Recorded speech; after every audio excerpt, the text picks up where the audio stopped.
तो देख सकता हो हमारे संग। क्योंकि आप जिसे सवाल करे हो कि काबर में अंदर गिरे हैं, तो पहले ये बताता हूँ। बेमेतरा के राजनीति में पहली बार कोई ईमानदार नेता उभर के आवा थे, युवा नेता उभर के आवा थे।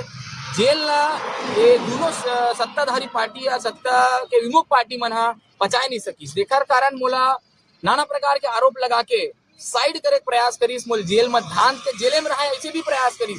जेल अगर सुन के शायद आपके दर्शक मन हा विमुख भी हो जाए, क्योंकि सब लोग बोले नहीं जाए। लेकिन जो बेमेतरा की राजनीति है वो अब छत्तीसगढ़िया क्रांति से अपन बागडोर में ली, और नया शासन जब छत्तीसगढ़िया मन के छत्तीसगढ़ में राज आई तो इखर मन के सफाया हुई, एकर स्थिति मूल जेल में धान दे के भैया का वर्तमान पार्टी की पूर्व पार्टी भी एमा दोनों पार्टी के हाथ है।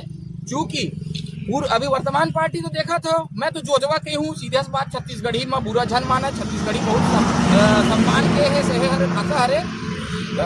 वर्तमान पार्टी तो जोजवा है, पुराना पार्टी चला के तो पुराना पार्टी जब चलाकी करते तो जोजवा मन पंदौली देते।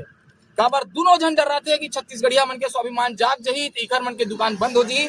बंद का हो जी, अब इखर मन के दुकान ला बंदे मानो। छत्तीसगढ़िया मन जाग चुके हैं। मोर आप दाएं बाएं और मोर पाछू देख सकते हो, छत्तीसगढ़िया मन के स्वाभिमान जाग चुके हैं। अब छत्तीसगढ़ के राजपाट ला छत्तीसगढ़िया मन चला ही जी। तब